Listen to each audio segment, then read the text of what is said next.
Good evening, Draftaholics, and welcome to Draft Punks. My name's Sam. And I'm Adrian, and welcome to our draft guide for Kamigawa Neon Dynasty. This is video number 4. We will be reviewing the whole set card by card, and this video is looking at blue. We ran through our grading scale in video number 1, the multicolor video, so go back, watch that one first. Adrian, what's our first blue card?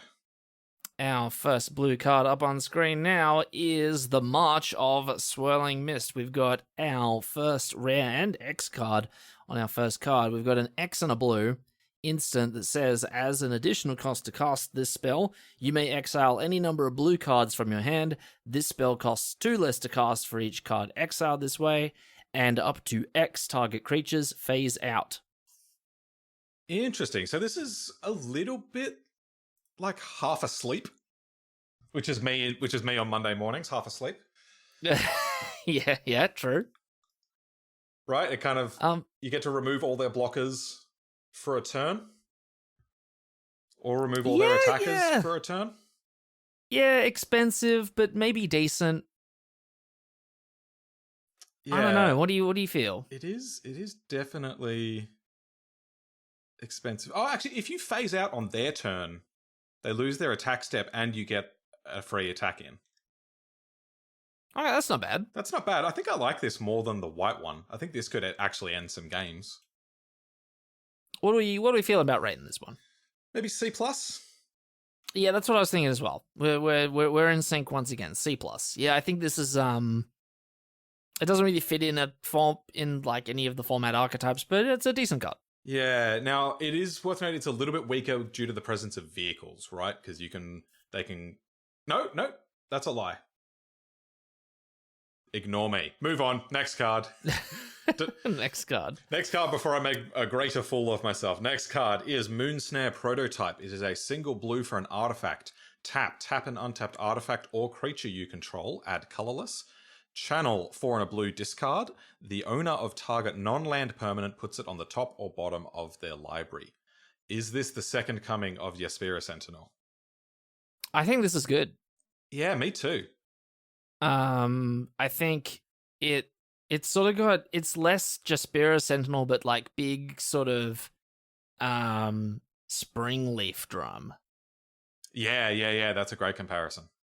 Yeah, to it. I like that it's Springleaf Drum on turn 1 when you can actually use the extra mana, and then bury in books later in the game. Yeah, I think this card is a solid card. I think Blue will love to be picking this one up. Yep, and obviously fits into all of our Artifacts Matters archetypes. I guess that's just blue-red, so I guess it's better in blue-red than elsewhere.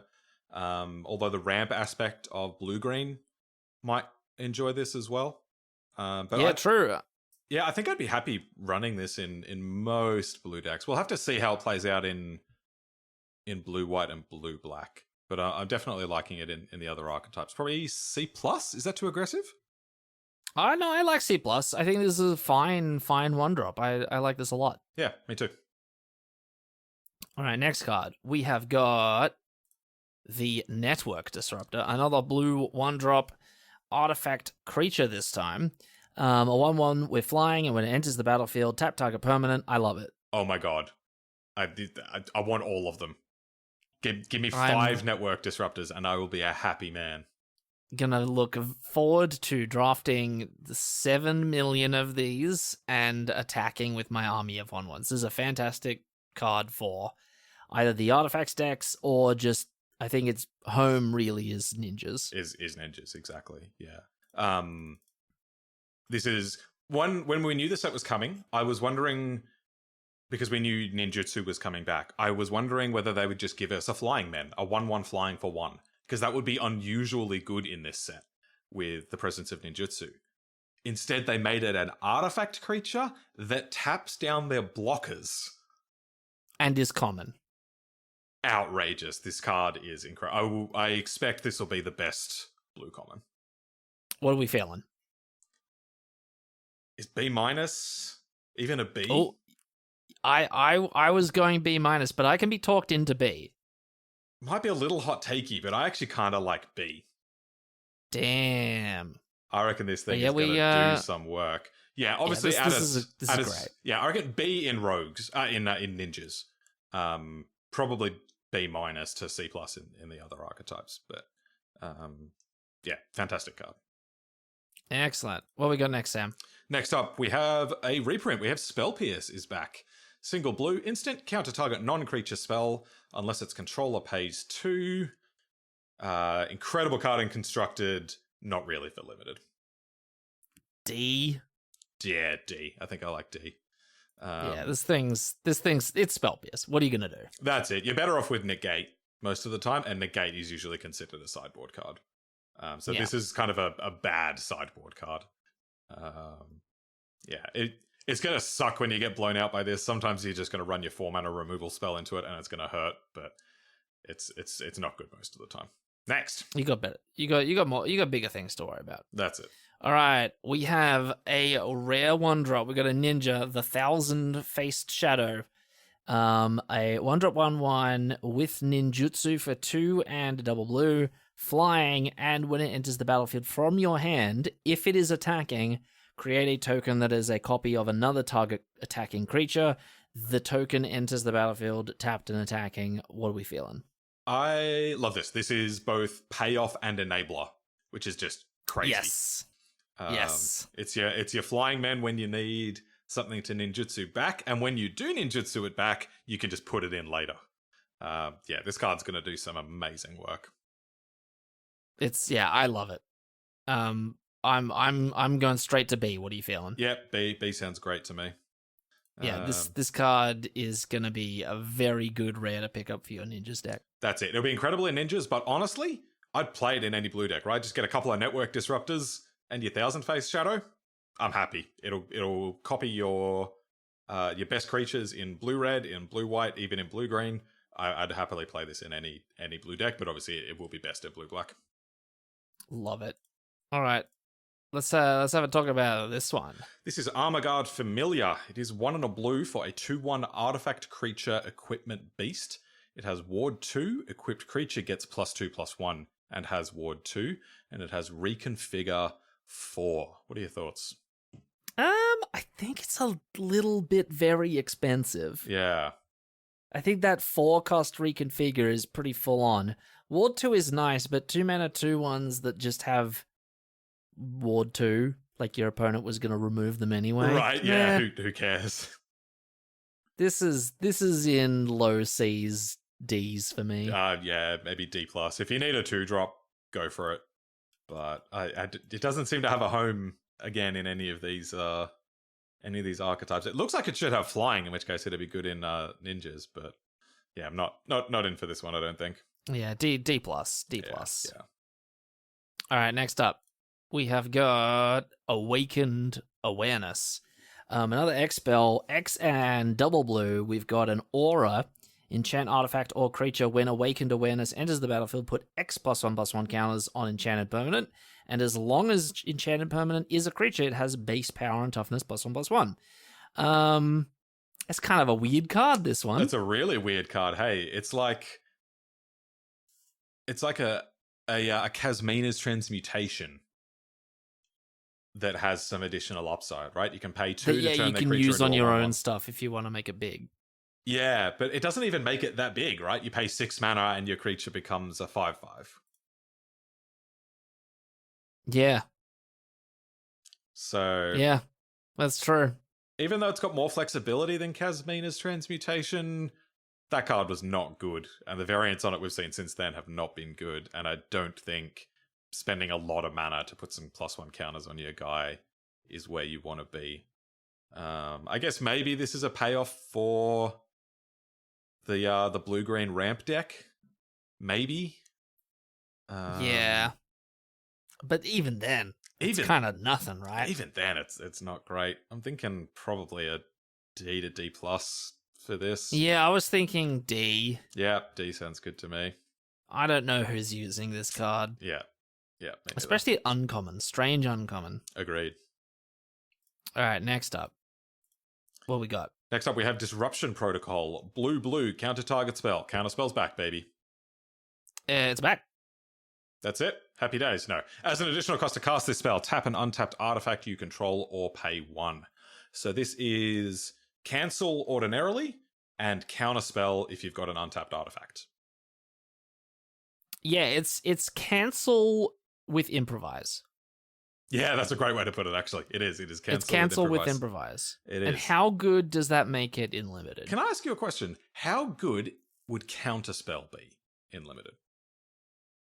It's fine, but it scales with the threats in the format, right? Yeah. Like, counterspell's great in Vintage Cube, so you can counter their crazy, crazy thing. Yeah. Yeah, that's a great way of putting it.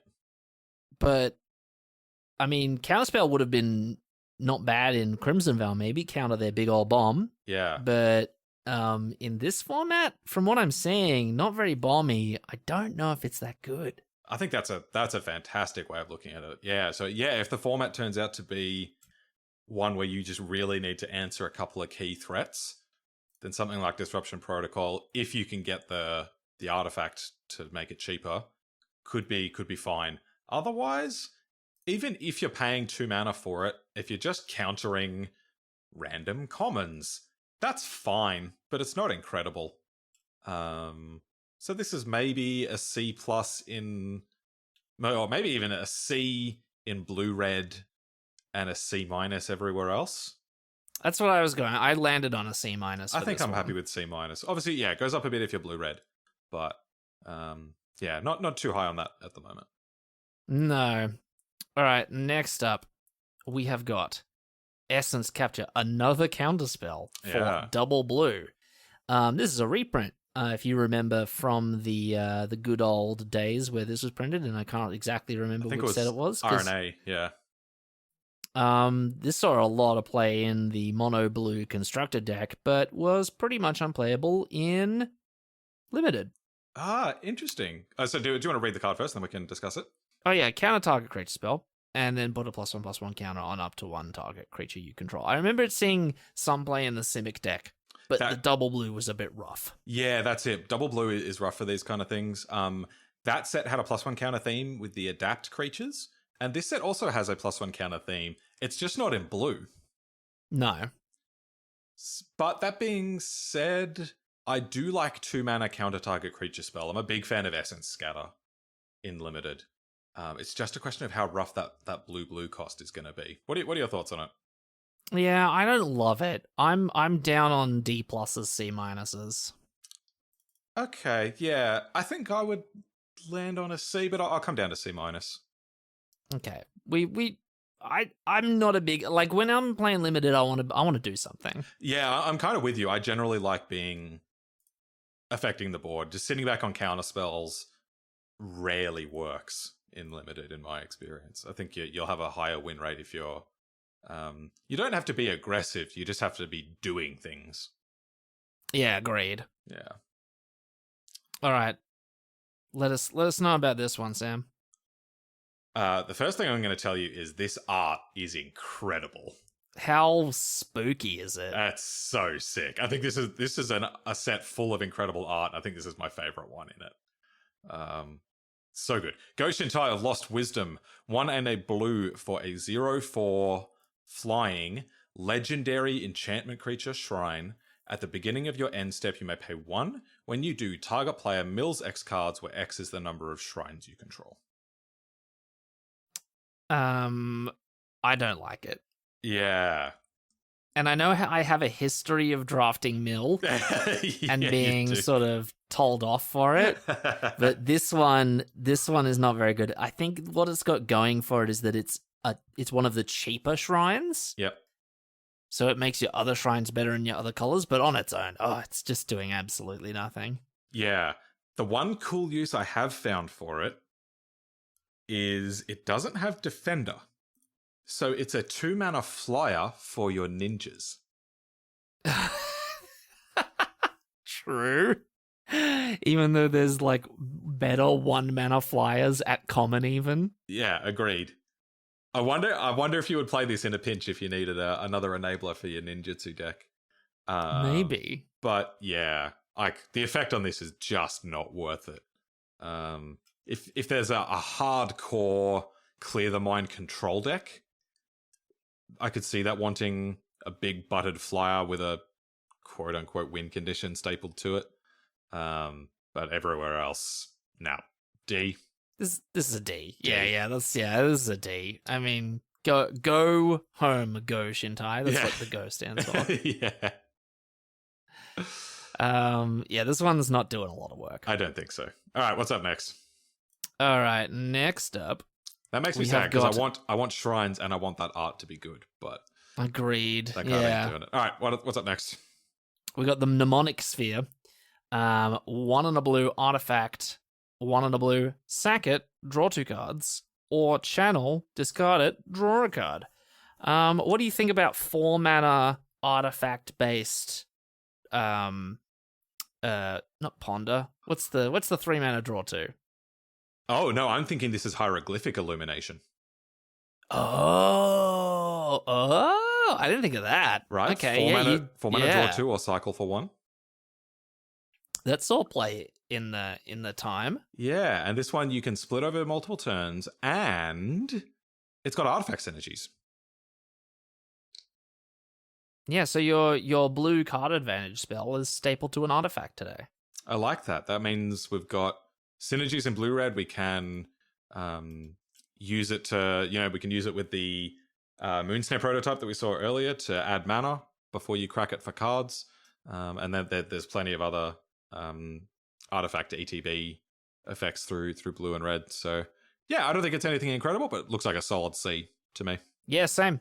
Agreed. I was thinking of, I can't remember what the card's called, but 4 mana draw 2 is decent and limited, but with artifacts and a little cheaper cycle attached to it. Yeah, dig it. Don't mind it. All right. Tell us about this one. Next up, we have Mobilizer Mech. 1 and a blue, 3/4 flying. Whenever Mobilizer Mech becomes a vehicle with crew 3. Whenever Mobilizer Mech becomes crewed, up to 1 other target vehicle you control becomes an artifact creature until end of turn. Now we're talking. I like this one a lot. Here we go. So I normally, think this is one of the premium vehicles in the archetype. 100%, yeah. Normally with your vehicles, you don't want to draw multiples because it's hard to crew multiple at the same time. You need a fairly established board. This is fantastic. 1 crew, you get a 3-power flyer, and you turn on your next best vehicle. Yeah, big. For free. And crew 3 is the magic number. That's the pilot tokens. True, yeah. Crew 3 is rough. I reckon there's a big gap between crew 2 and crew 3. Agreed, but with the pilot tokens to bridge that gap, I think we're looking pretty good. I think I like this, yeah. I reckon this will play like a B in blue-white specifically, and I would try not to play it elsewhere. I'm happy with B. I was thinking B-, but I can come up to B. Could be a little aggressive, but I don't mind pushing that one a little bit. I don't think it's good enough on its face to run elsewhere. No, I think it needs other vehicles. Exactly. Absolutely needs other vehicles. Exactly. And maybe a couple of pilot tokens while you're at it. Yeah, agreed. So yeah, run it in your vehicles deck. Probably avoid it elsewhere though. Next up, we have got the Moon Circuit Hacker. Oh baby. We got 1 and a blue enchantment creature, 2/1 with ninjutsu for a single blue. And when Moon Circuit Hacker deals combat damage to a player, you may draw a card. If you do, discard a card unless Moon Circuit Hacker enter the battlefield this turn. This is a great middle of the road ninja. Ninjutsu blue. Single blue. You can go turn 1 Network Disruptor, turn 2 attack, ninja this in, draw your card, then replay the Network Disruptor. And that's strong. At common, and an enchantment for just extra types. That's bonkers. What a crazy common. B-. Yeah, I was thinking B-. I think this is a good one. You're gonna want to pick this one up. Once again, crazy good in ninjas specifically, but I'll play this in any blue deck. Just again, pick up some Network Disruptors or some just other cheap ninjutsu fodder. I'll play it in any blue deck. Yeah, great card. Yeah, like any card with decent abilities and a cheap ninjutsu cost, I'm in. Totally. Yep. And the fact that there's so many good enablers in blue alone means you don't need to be ninjas to make these cards work. Yeah, Agreed. great. All right, tell us about this one, Sam. This card also has fantastic art. Good old Jin Gataxius. Planar Incision. 1 and a blue instant. Exile target artifact or creature, then return it to the battlefield under its owner's control with a +1/+1 counter on it. How do we feel about flicker cards in this set? I'm yet to be convinced that flicker has a real place in the set. Yes, blue-red does like its artifacts to enter the battlefield, but I don't know about this one. No, me neither. I haven't seen enough enter the battlefield shenanigans for this to be good. It does play a little bit like Cradle of Safety, right? Protects a creature, gives it a permanent buff. But Cradle of Safety was always just C- at best, and that was when you had enchantment synergies. So I'm starting D+ probably on Planar Incision. Yeah, I can start there with you. I don't think much is really happening in the set to support this kind of effect. Agreed. But cool art, and I've got a bit of a soft spot for Flicker, so who knows? Anything's possible. Totally. Next up, we have got Short Circuit, 1 and a blue, and Aura that has Flash, enchant artifact or creature, and as long as enchanted permanent is a creature, it gets -3/-0 and loses flying. I am very medium on this. Me too. This is not where you want to be with your interaction. Yeah. No. Keeps its abilities. If it's big enough, it still attacks. It still blocks. Sure, it loses flying, but did it have flying in the first place? Probably not. Yeah, I don't love this. Its best use is probably as a combat trick, right? Where your 4/4s bump into each other and then you win the combat. But I would not play 1 and a blue instant. Target creature gets -3/-0. No, I'm feeling D for this one. Yep, D. Get out of here, Short Circuit. Yeah, probably not. This is you can look forward to seeing this come around pack 3, pick 13. Correct. Yeah. That's when you pick this card up. All right, next up, what we got, Sam? We have a blue saga. This is the Modern Age. 1 and a blue. On chapters 1 and 2, loot, draw a card, then discard a card. On chapter 3, it flips over to a 2/3 flying. This is all right. If we go back to the other side, loot for free 2 turns in a row, that's not bad. I like that. Yeah. I love me some looting. And then it turns into a 2-power flyer. Decent. And, ninjutsu this. Do some looting again. Oh, that's cool. Yeah, only 2 mana to get the loot train starting again. Yeah, what do you think about that? This is also another looter to get your reanimator drain going. Oh, yeah, it is too. I didn't think of that. So, I dig this. I wouldn't run it in vehicles. I would run it in ninjas for sure. Blue-red, I'll have to see. I'm not sure about that one. Blue-green, probably. Just looks like good filtering. Make sure you hit the right parts of your deck at the right time. It's probably a C. I wouldn't go any crazier than that, but yeah. Yeah, neither would I. I think C is fine, and it's good that they reward you for waiting with a decent attacker. Agreed. Yeah. 2/3 flyer is actually a good body. Hell yes. All right. Onwards, we have the next card, and this one is very cool. Sweet one, yeah. We got the reality chip, the 1 and a blue 2 mana legendary artifact creature equipment jellyfish, possibly the best type line of all time. Yeah. As you look at the top, so firstly, you may look at the top card of your library anytime. And as long as the reality chip is attached to a creature, you may play lands and cast spells from the top of your library, and the reconfigure cost is 2 and a blue, and it's an 0/4. 5 mana. So let me before I start, Future Sight is a great card. Great card. Very, very popular throughout Magic's history. Allows you to just basically pretty much draw and play infinite cards. Yep. One of the downsides of that card is it's triple blue, and it costs 5 all up. This, you get to spread the 5 mana over a couple of turns. Exactly. Yep. And while Mr. Jellyfish Man is equipped to a creature, he's harder to remove.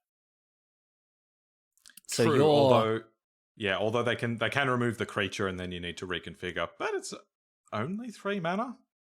I like this card. I think this is going to be a really good piece for blue to just sort of like run away with the game with basically infinite cards. I think this is sick. Yeah. B+? Oh yes, B+.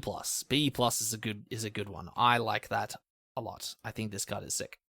And I think I would play this in basically any blue deck. Oh yeah, I think this is maybe first pickable even.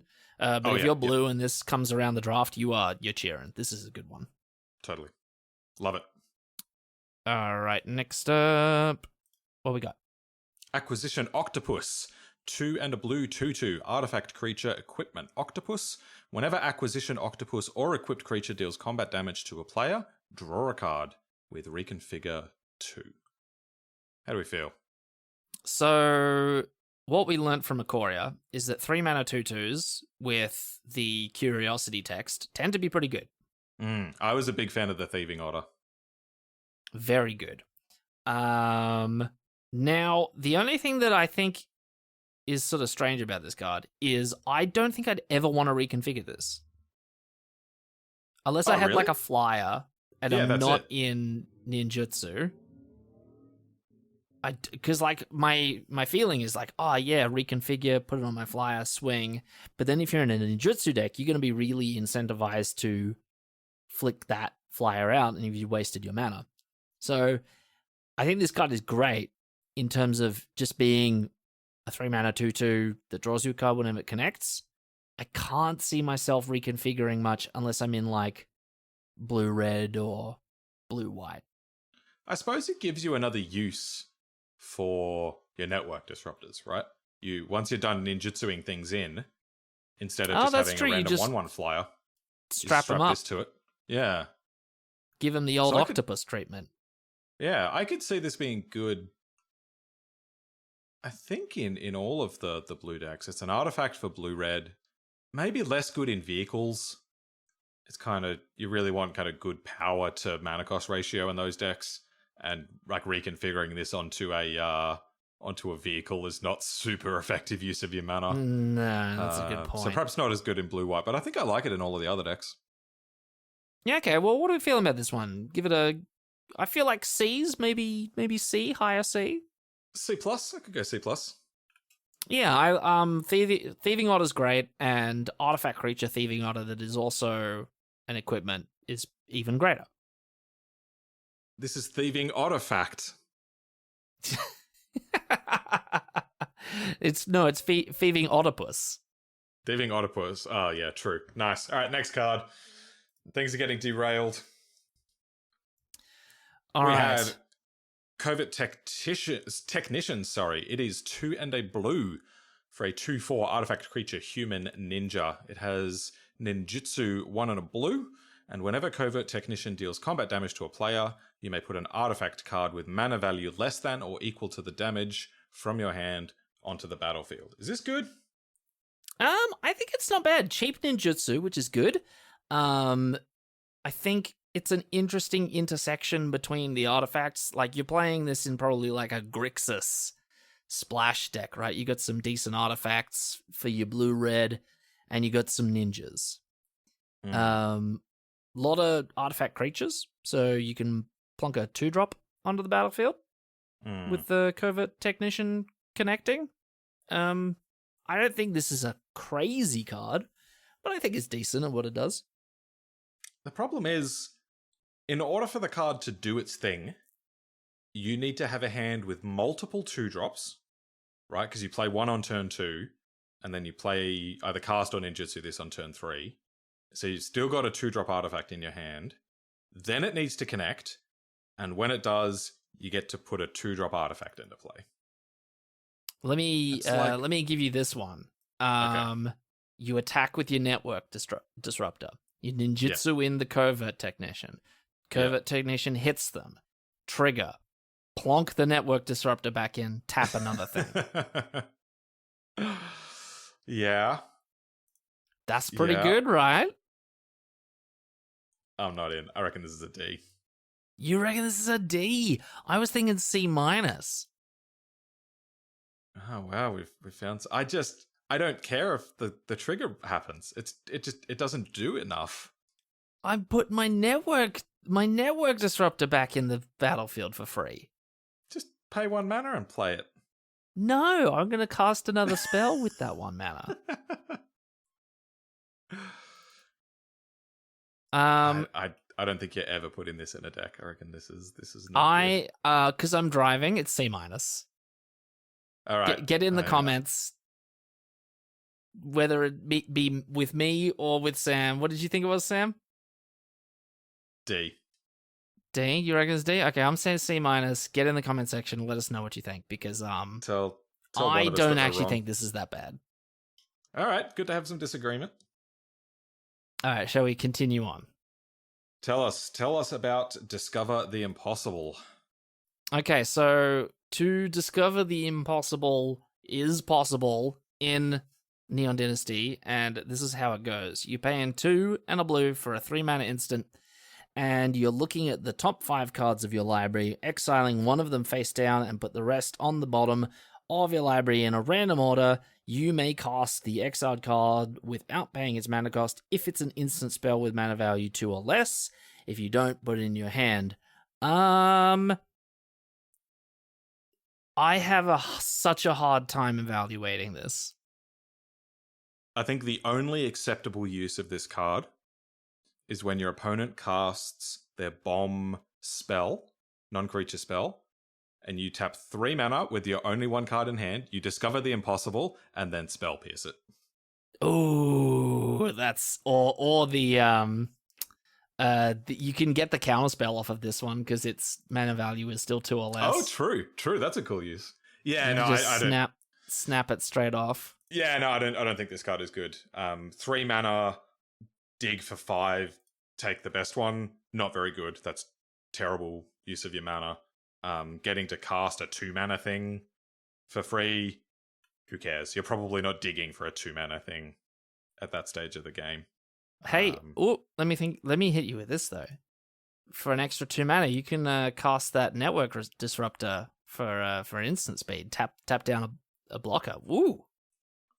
Have you noticed that every blue card we evaluate, we're like, whoa, what if you paired this with network disruptor? Yeah, everything becomes good or bad in the context of network disruptor. What a card. Okay, let's bump network disruptor up to an A and put this one at a D. I was thinking D+, but I can follow you to D. I don't think there's a lot you're casting off of this that isn't like just draw it anyway and pay the 2 mana. Agree. Yeah, this is a D. Cool. All right. Next up, we've got this one. Guardians of Auroboro. Of Ouroboros. No, famous commenter, Auroboro. Of course, famous commenter Auroboro. 2 and a blue for a 3/4 Moonfolk Samurai with Defender, and modified creatures you control can attack as though they didn't have Defender. This card is very cool. I don't know if it's good. I've had an idea. How about we don't put Defender creatures in our deck? Don't put Defender creatures in, but if you get a counter on this, you did technically just play a 3 mana 3/4. Right, yeah, it's like you jump through some hoops and you get a 3 mana 3/4. I guess this is the card that you're playing for that colorless Defender 3/3 that I said was very bad. Oh, yeah, true. Yeah, that's some combos. This is weird that cares about modified as well, given that it's in blue, yeah. Yeah, it's very strange. I don't think this one's very good. I'm feeling D. I'm feeling D as well. We've had some really powerful blue commons and a lot of Ds. A lot of Ds. Yeah, blue may end up getting some short shrift from this set. More network disruptors for me. Oh yeah. Network Disruptor is going to be right up there. Ooh, next one. We got a spicy meatball next. What do we got? Ooh, the Mind Link mech. 2 and a blue, 3 mana vehicle. Crew 1, we love that for a 4/3. It has flying, and whenever Mind Link mech becomes crewed for the first time each turn, until end of turn, Mind Link mech becomes a copy of target non-legendary creature that crewed it this turn, except it's 4/3. It's a vehicle artifact in addition to its other types and has flying. This seems pretty good. I'm gonna turn all my ninjas into 4/3 flyers. Yeah. That's so sick. And the numbers are just right. 3 mana flying, 4/3 crew 1. Crew 1, that's like on its own, that would be good. And yet, whenever it becomes crewed for the first time each turn, it becomes a copy of target creature that crewed it. Except it's a 4/3. I love it. Crazy card. Am I crazy to call this A-? Ooh, I was gonna go B+. I could come to B+. That might be a little bit more reasonable. Obviously this is bonkers in the vehicles deck. But I'll happily play this in any of the blue decks. Yeah. Great card. Yeah, B+. This thing is sweet. Also, art is sweet. I love it. Cannot wait to play with that. I'm pretty sure I'm going to try that in standard ninjas as well. I reckon that's going to be I also dope. just love that Gundams are now in Magic. Yeah, I know, right? If someone told me that Gundams would be in Magic, I'd be like, it'd never work. They could never make it work. But they made it work. It's crazy. Gundam incredible. All right, Sam, what have we got here? Next up, we have Moonfolk Puzzle Maker. 2 and a blue artifact creature Moonfolk Wizard. 1/4 flying. Whenever Moonfolk Puzzle Maker becomes tapped, scry 1. How do we feel about this? 3 mana 1/4s with flying. I guess. Yeah. It's all right, and when it sort of basically reads whenever it attacks, scry 1. Or cruiser vehicle. Or cruiser vehicle. But they're like, I want to cast so many other cheaper things that crew vehicles better. Every time you crew a vehicle, though, you get to scry 1? That's not bad. That's not bad at all. Ooh, crew the Mindlink mech. Scry 1. Attack with the Mindlink mech. Scry 1 again. Value. That is value. I think it's probably just a C, but I think there's some cool things you can do with this. I was going to say C-. I don't think this is actually great. I think it's on the bottom end of okay. I reckon it's better than that. You reckon it's better than that? Also, you can pair it with the card we saw earlier, Snare Prototype. The one that taps an artifact to add mana. Oh, okay. Okay, that's fair.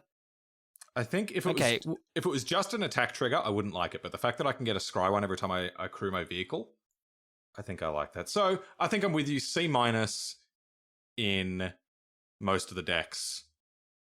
C in blue-white or blue-red.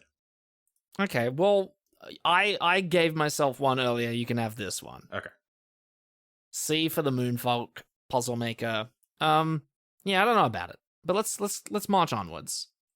Jump in the comments. Let us know your thoughts. Tell us about Prosperous Faith. Absolutely. Well, Prosperous Faith is a 3 mana, 2 and a blue ninja that's a 3/2. We know how much Sam loves 3 mana 3/2s. Ninjutsu cost for 1 and a blue. And whenever one or more ninja or rogue creatures you control deal combat damage to a player, create a treasure token. How do we feel about this ninja who steals fish? She does. Yep.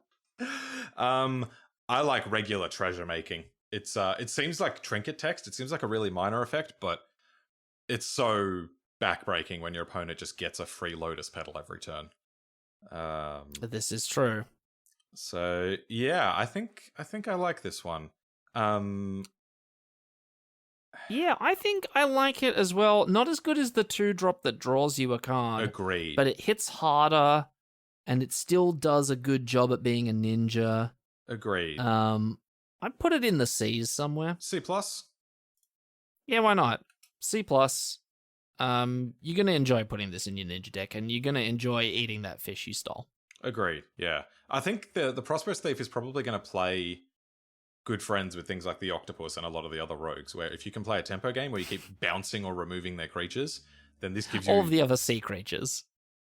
Yeah, all of the other sea creatures. Is that what I said? You said the octopus. And it's, right, okay. The fish and the octopus. There's a jellyfish in there as well. All the sea creatures. Love it. All right, who's up next? All right, next up. We got Suit Up. For all you Marvel fans out there, 2 and a blue, instant. Until end of turn, target creature or vehicle becomes an artifact creature with base power and toughness 4/5. Draw a card.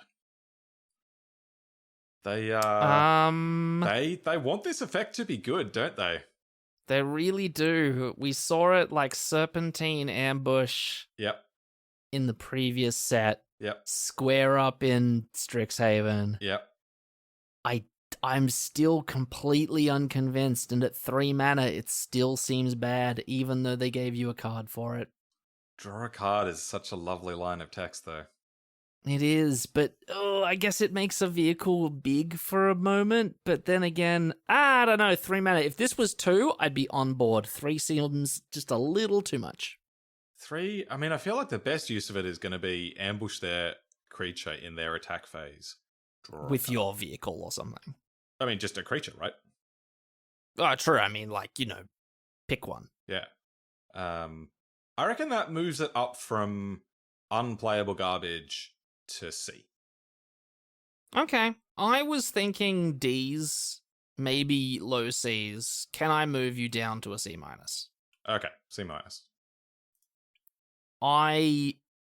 I mean, maybe this could be a bit of a hidden gem. Maybe this is a good one where, you spend a lot of your turns just ambushing your opponents with your big vehicles.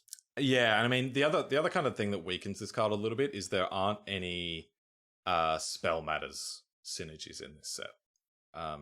If it was in the last set where it could benefit from the Kessig Flame Breather or cards like that, I think it would gain a lot more value. That's where kind of cantripping spells tend to get quite good. There's none of that in this set, so that does bump it down a little bit. Yeah, I like C-. All right. Well, next up, we've got Tameshi, the Reality Architect. 2 and a blue for a 3-drop 2/3 legendary creature Moonfolk Wizard that says whenever one or more non-creature permanents are returned to hand, draw a card. This ability triggers only once each turn. And then for X and a white, you can return a land you control to its owner's hand, and then return target artifact or enchantment card with mana value X or less from your graveyard to the battlefield. Activate only as a sorcery. I love this card. Yeah, kind of artifact and enchantment, recursion, reanimation, with some cantripping involved. Yeah, and when you bounce a permanent, you draw a card as well. Non-creature permanent. Yeah, unfortunately, it doesn't let you ninjutsu. Yeah, so it doesn't work with ninjutsu, and it doesn't work if you bounce their creatures. True. But I think this is decent. I really like this. I think in the late game, returning a land, sure, reanimate one of your better artifact creatures or enchantments. Yep, and it's probably going to go up in... Well, I suppose it's a blue-white card, so it's probably only going to see play in blue-white, but it can bring your vehicles back in blue-white. Yeah, and then draw you a card for the trouble. Yeah, do you reckon we'd splash it in blue-red? I reckon you might. I reckon this could be part of a bit of a Jeskai deck. I could see that happening. Yeah.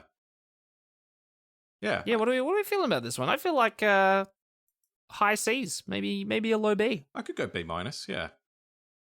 B-. Yeah, I think it's very inefficient. It's very expensive to get it going. This is a late game card. Totally, yeah. So don't expect this to solve all your problems, but if you can make it to a late game, I can imagine this being quite powerful. Tameshi. All right. What we got, Sam? Another reprint, Thirst for Knowledge. Now with some sweet Tezzeret art. 2 and a blue, instant. Draw 3 cards, then discard 2 cards unless you discard an artifact card. Strong. It is strong, and it's got a good pedigree, right? It's Vintage Cube playable. We've recently had Thirst for Discovery, where you can discard the basic land instead of an artifact. And I know some people like those cards. I have not. I've found that in Limited these days, you really want to be impacting the battlefield every turn. Taking a turn off to just generate card advantage, I've found has been a less viable plan over the last couple of years. Now, that being said, Thirst for Knowledge can make you hit your land drops, right? Whereas Thirst for Discovery was a little bit awkward because you didn't want to cast it on turn 3 and discard a land a lot of the time. So yeah, I'm not as high on this as I think some people are. I think I would land on C-ish. How do you feel? Oh, C. Yeah, I'm here on C with you. I think the card's good. I think it's very good. But I think it's kind of situational. I think maybe the sort of blue-green deck might want this. Maybe the Ninjas deck wants this as well. Hard to say, really. Yeah, I mean, obviously, blue-red is going to be more full of artifacts, so it seems good there. Another reanimation for your big vehicle. Oh yeah, that's what I'm talking about. Yeah, I think I'm happy with that. Yeah, C is good for me. I think Thirst for Knowledge. I think we got the better card last set with Thirst for Discovery. But this is still fine. Agreed. Yeah, and yeah, a lot of it will depend on context of the format. Sometimes slow control decks are good in Limited, and if those are good here, this will be a good card in it. Agreed. All right. Next up, we have got Anchor to Reality. Our favorite jellyfish has shown up once again for a 2 and a double blue 4-drop sorcery. As an additional cost to cast a spell, sacrifice an artifact or creature. Then search your library for an equipment or vehicle card, put that card onto the battlefield, then shuffle. If it has a mana value less than the sacrifice permanent's mana value, scry 2. So it's kind of like Tinker, but only for equipments and vehicles, but also cost 4. What do you feel? Agreed, yeah. I think the only viable thing you can do with this in this set is go get the 7-drop vehicle. Or the 8-drop dude. Not an equipment or vehicle. Oh, you're right. Sorry. Yeah, go get the 7-drop. Go get the 7-drop vehicle. Yeah, which is fine if you've got fodder. Then do it. You know, if you've got a cheap artifact that cantrips, do it. Don't sacrifice your 3-drop to go get that. I don't think that's worth it. But I could definitely see Anchor to Reality plus the 7-drop vehicle being a viable plan. So I think if you've got that particular combo, this is a C+, maybe B-. I'd put it in B's. If you're on turn 4 sacking a crappy artifact token and then getting the 7-drop, like, trampoly crew 2 vehicle, I think you're on a real good thing. Okay. So B- with that particular combo, F otherwise. So let's call it B-. Sure. We love it. You're gonna have your 7-drop vehicle. You're gonna win. Yeah, I wouldn't take this highly. I don't think. No, I think if you're already in vehicles, this is a good pickup. Otherwise, probably not. Yeah. All right, next one. What we got? Next up, we have Futurist Operative. Is a 3 and a blue 3/4 human ninja.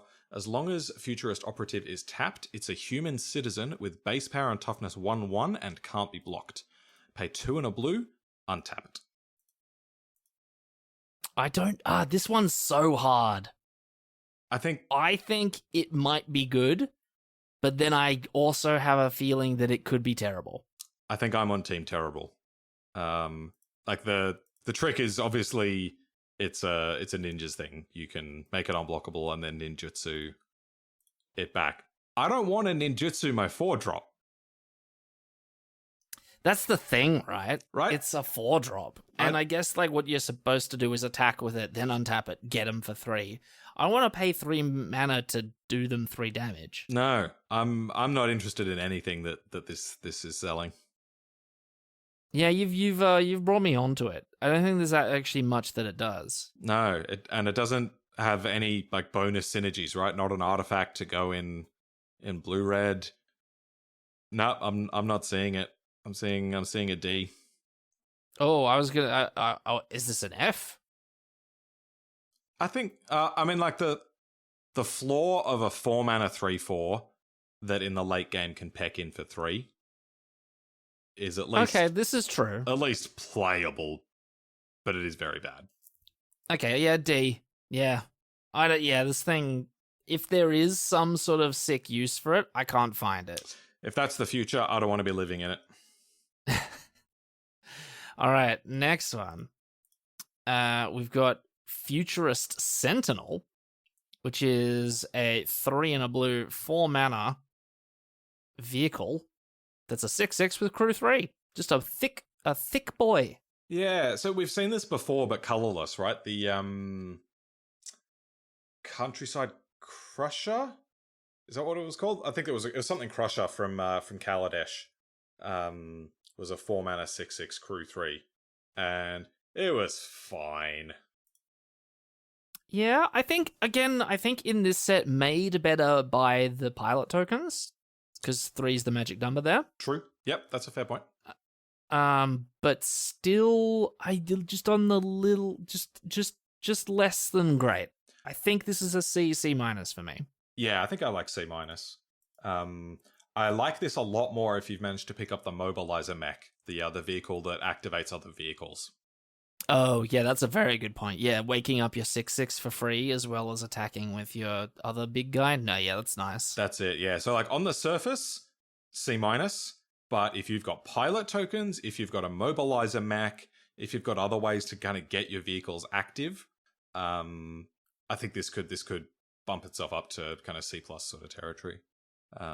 So yeah, if you're in blue-white, keep your eye on this because it could do some good things. I probably wouldn't play it anywhere else. Yeah, true. True, Next. but looks cool. Very cool card. Agree. Next up is Inventive Iteration, which is blue-red. Look at the top 3 cards. Oh, no, sorry, wrong iteration. Sorry, Inventive Iteration. 3 in a blue for a rare saga. It's getting very late, Adrian. It is a rare saga. Chapter 1. Return up to 1 target creature or planeswalker to its owner's hand. 2. Return an artifact card from your graveyard to your hand. If you can't, draw a card. And then it flips into a 3/3 flying. Whenever you cast a spell, your opponents can't cast spells with the same mana value as that spell until your next turn. I like the front side. I like both sides. The backside is great. Sure, 3/3 flying, but what about that second line of text? I don't know how to think about that. I don't know how to think about that either. It's kind of weird. I also don't think it changes the value of the card all that much. It's kind of funny. It's one of those cards that you're not going to know how good it is. Yeah, that's very true. Right? If you're playing against it, it might be incredibly frustrating, but you'll never know if you're the one that controls it. But yeah, no, I like this. Yeah, bounce a creature, get back an artifact or draw a card, so it's card advantage either way. And then you get a 3/3 flyer at the end of it. I don't think it's busted, but I do think it's good. Yeah, are we talking? I'm thinking low Bs, high Cs. That's kind of where I'm at as well. Yeah, I could kind of go either side of the fence on that.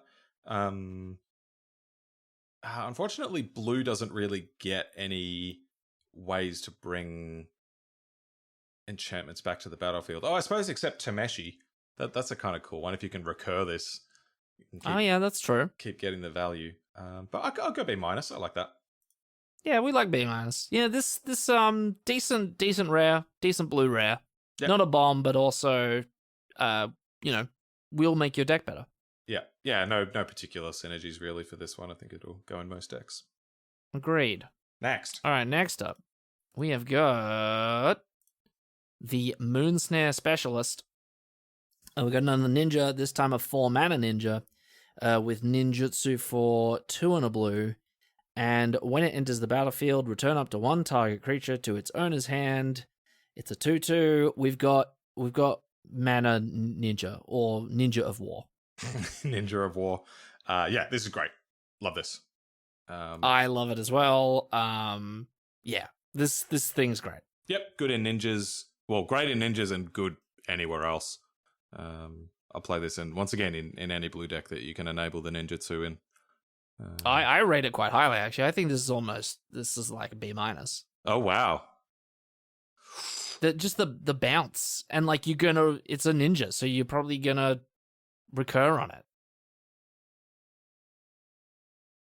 It What do you enters the think? battlefield. Oh, you mean just like if you ninjutsu it back to your hand? Yeah, you just ninjutsu it back to your hand, play it again, bounce some more stuff. B's feel a little hot takey. I'd go C+. Okay. Yeah, I think I was really excited about it. I can see a C+. Yeah. I do like it though. Yeah, we'll be very happy to pick these up. Hell yes. Next, we have Sky Swimmer Koi, 3 and a blue, 3/3 flying. It is a fish. Whenever an artifact enters the battlefield under your control, you may draw a card. If you do, discard a card. Adrian, how did you feel about Cruel Witness? I like it. I like it. I like this card. I like drawing cards. I like discarding them, especially when they're 7 mana vehicles. So I'm going to reanimate with my black-white rare. I also like a big floaty fish. This what's not to love with this guy? What's not to love? Yeah. I think even if you weren't very artifact heavy, the 4 mana 3/3 flyer is totally fine. And then if you can feels like a very, very solid C to me. Totally. I think this is the definition of a C. Yeah, gets better in blue red, but I'll happily play it in any blue deck. Love it. Next. All right, next up, we have got Tamio's Completion. 3 and a blue for a 4 mana aura with flash that can enchant artifacts, creatures, or planeswalkers, and when it enters the battlefield, you tap enchanted permanent, and if it's an equipment, unattach it. Enchanted permanent loses all abilities and doesn't untap during its controller's untap step. What do we feel about this for a bit of a capture sphere? Yeah, and I think this is the best capture sphere / sleep variant we've seen, right? Taking all the abilities off the card. That's good. And with flash. I mean, oh yeah, great. That's what makes the capture spheres great, in my opinion. Yeah, I'm in. I like this a lot. This is one of the better blue removal spells we've seen in a while. It's got a lot of similarities with the white arrest card. Costing 1 more probably bumps it to C+. Yeah, that's what I was thinking as well. I think great effect. You love to see it at common as well, which is exactly where it needs to be. And also getting rid of the static abilities really helps. Agreed. Yeah. Nope. I like C+ for completion. Excellent. And you're gonna have to hold your excitement, Sam, because we got next up your favorite planeswalker. What does this guy do? Boy, Tezzeret, Betrayer of Flesh. 2 blue for a 4 loyalty planeswalker Tezzeret. The first activated ability of an artifact you activate each turn costs 2 less to activate. +1, draw 2 cards, then discard 2 cards unless you discard an artifact. -2, target artifact becomes an artifact creature. If it isn't a vehicle, it has base power and toughness 4/4. That does not end at end of turn. -6, you get an emblem with whenever an artifact you control becomes tapped, draw a card. Well, that's rather powerful. This seems kind of strong. Really strong. Yep. They even gave him Thirst for Knowledge just on his tick up. Right. Like, we put it on a card, but here it is on an ability. Yep, tick up to get a mini Thirst for Knowledge, tick down to just start churning out 4/4s. It's, yeah. I guess the only catch with all of this is you need to be an artifact-heavy deck. Which is definitely, a thing to do in blue. That's it. So if I was ninjas and I opened Tezzeret Pack 3, I'd probably have to pass him. Yeah, really, you do sort of really need to be an artifact deck. Yeah, which is it's obviously what blue-red wants to be doing. Blue-green can easily build that way. Blue-white will at least have the vehicles. I think, I wonder if this makes it kind of a build around A-. I was thinking a high Bs. I was thinking B+. I can go to B+, yep. I think Tezzeret's strong. He's not blowing the game up when he enters the battlefield like the Wanderer, but strong card. Agreed, yep. All right, next up, we have got Behold the Unspeakable. As a bit of a treat for those who were around in original Kamigawa. Mm-hmm. We got our 3 double blue 5 mana value enchantment saga that on step 1 says creatures you don't control get -2/-0 till your next turn. Step 2 says if you have one or fewer cards in hand, draw 4 cards, otherwise scry 2, then draw 2 cards, and then once it hits 3, it flips around into Vision of the Unspeakable. And Vision of the Unspeakable is a flying trample 0/0 that gets +1/+1 for each card in your hand. I actually kind of like this one. It says draw 4 cards. It says draw 4 cards on it. And by turn 5, turn 6, you probably don't have more than 1 card in your hand. Yeah, so note that you actually need to be empty-handed when you cast Behold, because the chapter triggers go off after your draw step. Oh, of course, yeah, so you'll draw, then it'll trigger. That's it. So this needs to be the last card you play out if you want the draw 4. Honestly, scry 2, draw 2 is great as well. I'll be happy to get a free Behold the Multiverse. Yeah, but I'll draw 4 though. Oh yeah. I'm going to be going maximum greed with this thing. And then you draw 4. Maybe you play a spell. 3 cards in hand. Next turn you draw a card. 4 cards. You've got a 4/4 flying with trample. That's it. Yeah. No, I love it. Reckon. Very strong. Reckon B. Yeah, I was gonna say straight down the line B. I think this is very good. It's it's a little bit of a powerful card without a good home. I guess maybe blue-green is probably its best home. But yeah, just seems like a strong card. All right, very good. And everyone's favorite cycle, Sam. What are we feeling?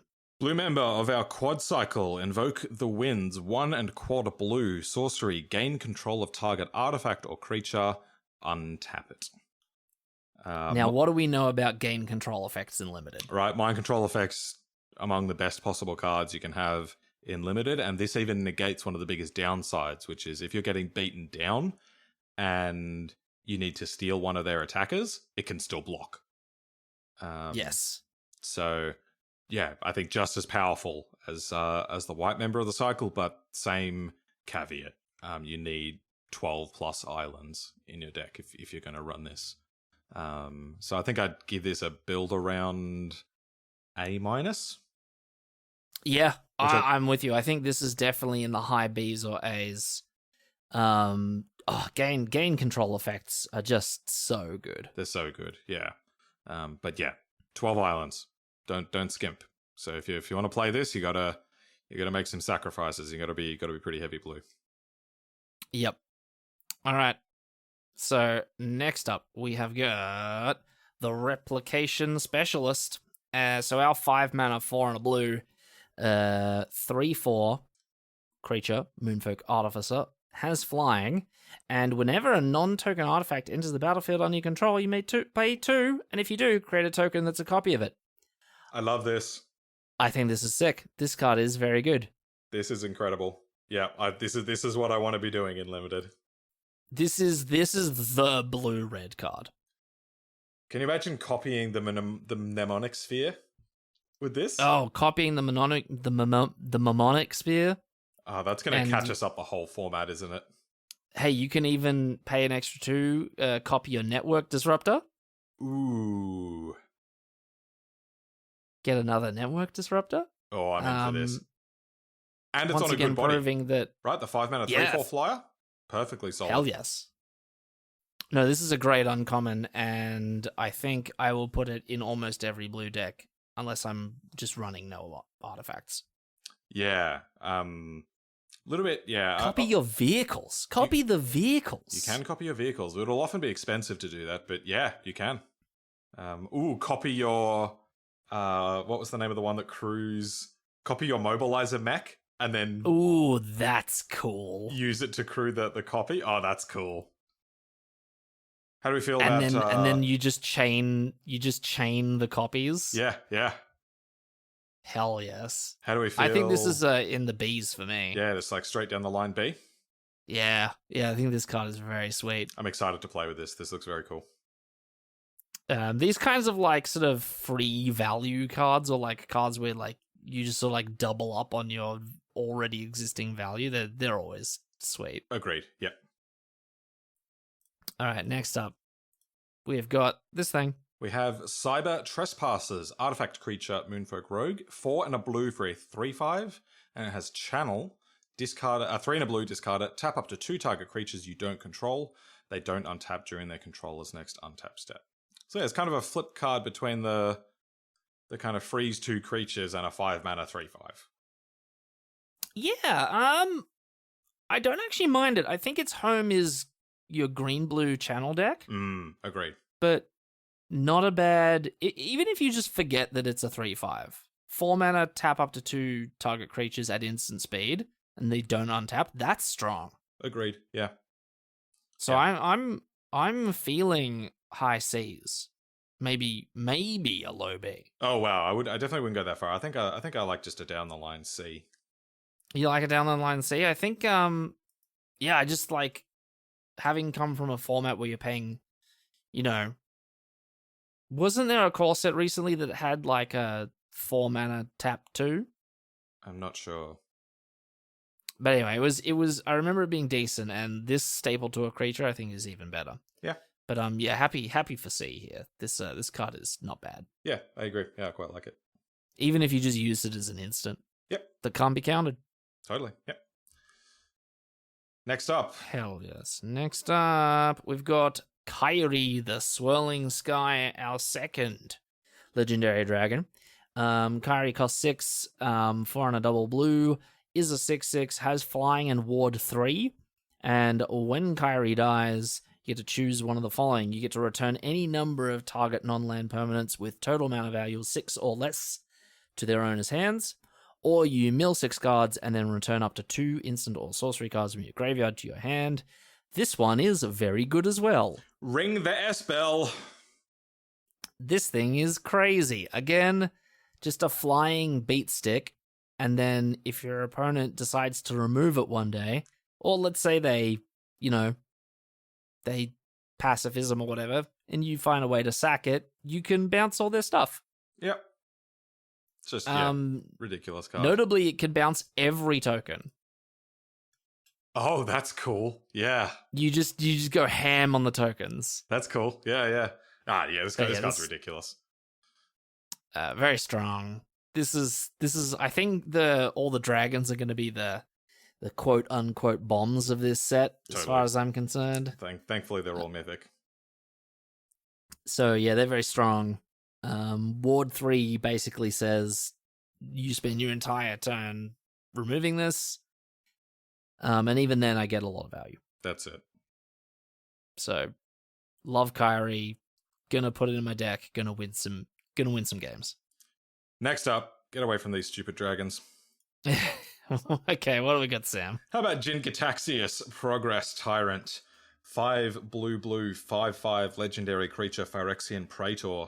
Whenever you cast an artifact, instant, or sorcery spell, copy that spell. You may choose new targets for the copy. This ability triggers only once each turn, and copies of permanent spells become tokens. Whenever an opponent casts an artifact, instant, or sorcery spell, counter that spell. This ability triggers only once each turn. This card is silly. That's very silly. It's an S. This thing is stupid. You just copy every single instant sorcery or artifact you cast? Sure, he's expensive. Yeah, that's the only trick, is that it's a 7-drop. Do we give this an A+ then? I think A+ is our S tier. I'll give it an A. You give it an A? Okay, yeah, I think Jin-Gitaxias is stupid. Yeah, because you're playing this card, you're winning. Actually, I suppose even I was going to say there's a window where the opponent can deal with it, but they need to cast something into it and then a removal spell. Which is just sad, right? Right? Maybe it is an S. Yeah, that's pretty sick. Whatever. We'll It's leave insane. it an A, but It could be an S. Get in the comment section. Let us know what you think. Take it, play it. It's bonkers. Yeah. Second lastly, we got a big old crab. Love a big crab. 7-mana crab. Artifact creature. Ward 3 for a 5/7. And you can channel it away to counter target spell or ability unless its controller pays 3 for 2 and a blue. I'm a little meh. I'm pretty meh on this as well. I don't think this is where you want to be. Mana leak is great when it costs 2. If this was just strictly better mana leak, you'd have to sound the alarm. Yeah. Because this thing is mana leak and also crab. And I don't know if the world's ready for that. Yeah. Yeah, I mean, we've seen a couple of cards like this in recent sets. We had the Dreadlight Monstrosity, which was a 7-mana 5/5 with ward something, and that was pretty junky. And this is even more expensive. And yeah, I don't think the countering moves the needle all too much. I'm pretty sure this is just a D. Yeah, same. Yeah, this is a D. I guess it goes, crab. It's a decent payoff for the blue-green ramp deck. I'll give it that. Oh, this is true. But also, even then, 7-mana 5/7 is not that good. Like, find something better. Yeah, find something better. And also don't pay 3 mana for your mana leaks. Agreed. Well, hang on. Counter spell or ability. Yeah, so it can counter both ninjutsu and channel. Stifle their things. But then it's still pretty sad. Right, yeah. It's a nice little bit of extra flexibility, and it'll be cool when it happens, but yeah, I'm not into this. All right, Sam, wrap us up for blue. Last up for blue, we've got Dig Through Artifacts. 5 blue. This spell costs instant. This spell costs 1 less to cast for each artifact you control. Affinity for artifacts, back in standard. Look at the top 7 cards of your library. You may reveal up to 2 artifact cards from among them and put them into your hand. Put the rest on the bottom of your library in a random order. How do we feel? I want to play this modern. That's what I want to do. Yep. Looks good in modern. How about limited? Limited? I don't know. Maybe it's good. Again, if you got 2 or 3 artifacts, you're paying what? 3 for this? Yeah. Looking through the top 7, getting to artifacts specifically. Yeah. The whiff potential is a little high. Yeah. Limited. And even if it's not an actual whiff, it's the chances of you just get 2 kind of mediocre whatever artifacts, right? You can't choose your big game-ending bomb unless it's a Mirror Shell Crab, right?